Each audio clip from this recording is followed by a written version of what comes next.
Hello, YouTube. I'm Vince White. I'm an employment attorney. My hair is crazy today, but we have an emergency video that we have to get out because I have word that an employer in New York has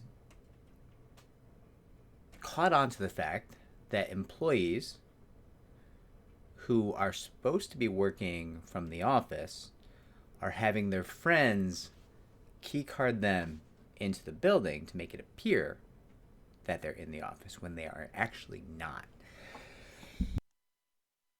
In reality, they're somewhere far, far away at home. Now, I'm not saying those employees aren't working. I suspect they are working. But here's where the whole thing gets a little bit wild. So the employer figured out they were doing this and started to use the cameras and its security people to figure out who was swiping cards in for who. And now the employer is threatening to bring time theft charges because some of these people, the amount of hours that they engaged in this was substantial, very substantial. And one of the key issues there is, were they working or weren't they working? Because if they weren't working, this is time theft. And the amounts in question that may have been stolen, alleged by the employer, which I think is baseless, are significant enough that it could be a felony. And they're not just going after the people who didn't come to work.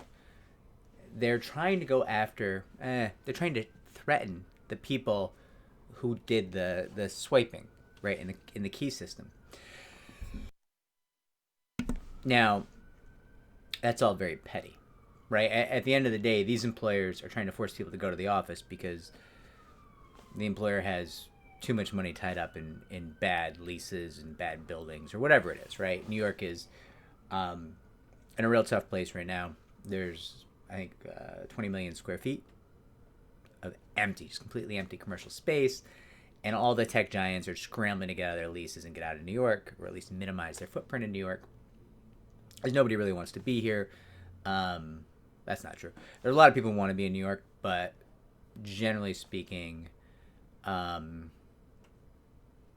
people over the age of 30 who earn well don't want to be in New York right now. There's a lot of people in their 20s who want to be here, and there's a lot of native New Yorkers who, of course, love New York, right? And they don't want to go anywhere. So, I don't want to overstate this, but I can tell you it is difficult to keep staff in New York these days. First thing they say is, well, you're going to have to pay a premium if you want me to live in that heavy tax environment. And listen, the subways are kind of falling apart right now. The infrastructure is not going well. The homeless is not going well. The drug problems are not going well. I will say New York's actually much better than it was 6 months ago, and world's better than it was a year ago. Like, there's some level of resurgence. Things are better here now. But it is, I can think of less than 10 people who I know who were New Yorkers before, who want to still be New Yorkers today. And before the upheaval of everything that happened over the last 3 years. So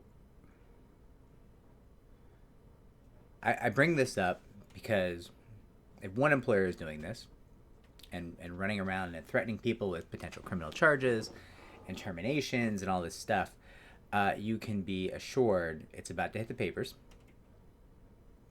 It's about to get, like, press. You can bet on, like, the New York Post running stories about this and stuff like that in the near future. I suspect. And that means that other employers are either already doing this but haven't acted on it yet, or are planning to do it in the near future, or will catch on and engage in this in the near future. So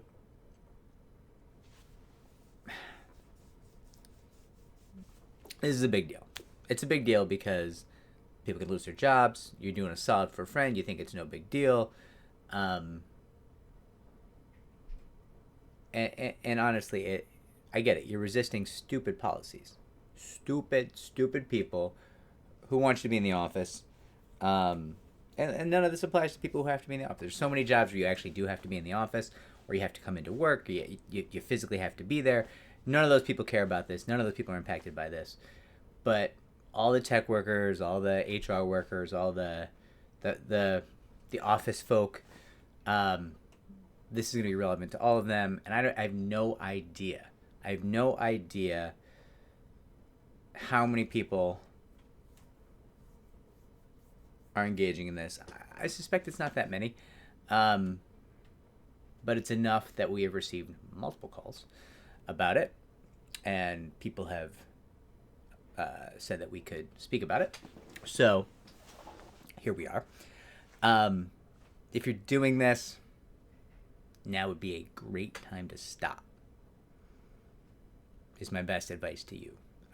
Whatever happened. You can't undo the past. And hopefully it'll be fine. Hopefully most employers won't even start addressing this or even get into this, right? But at least one is. And I suspect more will.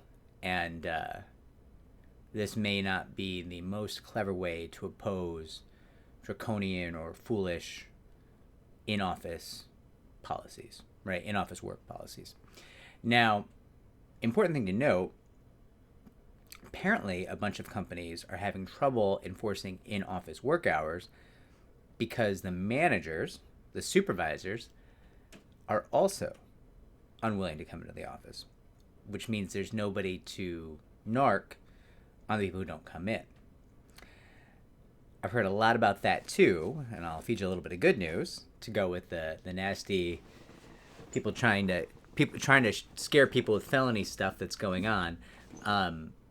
I think I've heard that either Citibank or Bank of America are having tremendous trouble getting the supervisors to come in and enforce office hours. So, yay, right? Progress. And of course, as a lot of these long-term leases on like defunct commercial spaces time out, you're going to see a lot of these work from office policies kind of tailing off, right? If you don't need to have an office, why would you? Why would you pay for an office in New York, which is wildly expensive, right? I think I used to. I think when we had half a floor in Manhattan, before office space became useless in New York, I think it was close to $50,000 a month, right? I mean, and that's half a floor in an older building. It was a landmark building. It was like a famous building in New York. They filmed a bunch of stuff there. They filmed, I think, Mr. and Mrs. Smith, the first one. They filmed The Iron Fist. I think it was a Netflix comic book thing that they did. Marvel thing, maybe. Marvel or DC, I don't know. So it was a famous building, but it wasn't that big, and it was a little bit old-fashioned.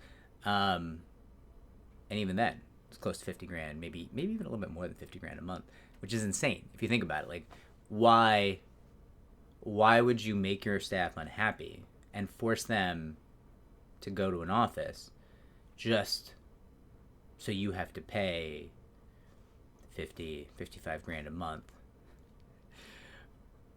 for everyone to be miserable, right? And listen, there's a great ways for people to work and collaborate from home. We have the technology for that. It can be done. There's no question that people's quality of life is far higher. And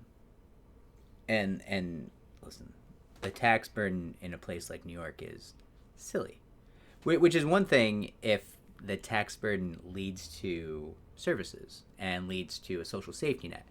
But let's face it, New York does not really provide services. New York can't even keep up with its infrastructure. It's not really staying on top of the subway system, and there is very little social safety net in New York, right? Like, the homeless people are not. I mean, they're still homeless, right? They're not being cared for, at least not effectively. They try, but generally speaking, I think most of the money is frittered away on corruption and nonsense. So it's all the more frustrating to think that you're being forced to live in this place that just robs you, and then with the money it takes from you, doesn't help anyone, just goes into some person's bank account, essentially, like through some fake contract or whatever it is, whatever form the corruption takes. And you have to ride, like, it took me an hour to get in the office today because the subway I was on just stopped on a bridge. Just stopped, and they're like, oh, the stuff on the other side of the bridge isn't working, the signals, so we can't go forward because we don't know if there's a train there. Okay, cool. Like, that seems like you should have some kind of redundancy in place. Like, you should have a modernized track system where you're able to do this stuff, or at least able to know that you shouldn't roll the train out onto a bridge and then just like trap it there for forever. Like, I'm sure there was people who like were sick on that train, or people who needed to use the restroom facilities or whatever. Like, it's insane to just trap people on a bridge for an unexpected like half hour, whatever it was. It's kind of par for the course in New York now, right? And that is, listen, I get it. That's what cities are. That's what cities are in the 2020s. Most cities are suffering from that, and that's going to be true in California, and I think Austin. I've heard a lot about the homeless community in San Francisco, and it's an issue all over, right? We got an opiate epidemic like going on, and it's creating so many homeless people, and we have a mental health epidemic going on, and that's creating homeless people, and then of course we have no social safety net, and that's going on, and that also contributes to creating homeless people. So we have lots of homeless people, and then homeless people are under tremendous pressure economically, and at risk for their own safety, and so they start to do things like commit crimes and take more drugs, and it compounds to compounding problem. So I'm not like just holding New York accountable for this. New York does some strange things, like declares itself a sanctuary city and then freaks out when people come for sanctuary. That's a weird, like, make up your mind. Are you or aren't you? Like, you can't be surprised when you're like, come here, come here. People are like, cool, you're going to protect us? I will come there. And then New York City government's like, wait, no, how could you come here? What? We can't take care of you. Get out of here. And it's like, yo, you need to figure this out, because these people are coming a long way and taking huge risks, and like, make up your mind, right? Sorry, I'm just ranting about New York now. Anyways, I know you want to be a good friend, but don't fraudulently card your friends into the office. That is now a dangerous thing to do, and employers are onto it. So, good luck out there, everybody. And to whoever got away from working from home fraudulently for what probably amounts to months or years at this point, good for you. But I hope you didn't get anybody else in trouble. That would make me sad if you got somebody else in trouble. I'm okay if you got in trouble because you were running game, right? Like, you were really getting a little wild. It's like the big trend now is when people work from home, they'll work one extra job or sometimes two extra jobs to get that triple salary. Because your average like HR professional, I don't know, he probably does all their work in 3 hours a day, right? So you just work a 9-hour day, you can pull 3 salaries in 3 different jobs while you're working from home. Does it get tricky? I'm sure, but a little bit of trickiness, maybe you can contend with that if you're tripling your salary, right? Like, so I know that's a trend that's going on in the market right now, and that one's also,